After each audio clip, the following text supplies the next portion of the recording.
బాంబులకే భయపడిన కుటుంబం మాది. ప్రభుత్వం పెట్టే కేసులకు భయపడతామా అంటూ టీడీపీ జాతీయ ప్రధాన కార్యదర్శి నారా లోకేష్ పంచ్ డైలాగ్స్ కొట్టారు. పాతపట్నంలో జరిగిన శంఖారావం సభలో వైసీపీ ప్రభుత్వంపై విరుచుకుపడ్డారు.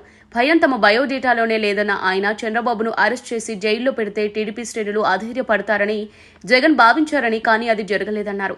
ఏ తప్పు చేయని చంద్రబాబును 53 రోజులు జైలుకు పంపించారని, 1,00,000 కోట్ల అవినీతికి పాల్పడిన జగన్ జైలుకు వెళ్లే రోజు దగ్గరలోనే ఉందన్నారు.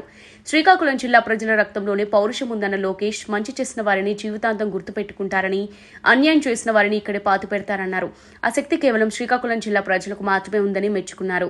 జగన్ అంటే ఓ ప్రిజనరీ, చంద్రబాబు అంటే విజనరీ అంటూ సెటైర్లు వేశారు. ఇటీవల జగన్ మీ బిడ్డ అంటున్నాడని, ప్రజలంతా జాగ్రత్తగా ఉండాలని హెచ్చరించారు. మీ బిడ్డ అని ఎందుకు అంటున్నాడంటే, పొరపాటున మళ్లీ గెలిచి అధికారంలోకి వస్తే తాను మీ బిడ్డను కదా, మీ భూమి తనకు ఇచ్చేనట్టు జగన్ గుంజుకుంటాడని లోకేష్ ఎద్దేవా చేశారు.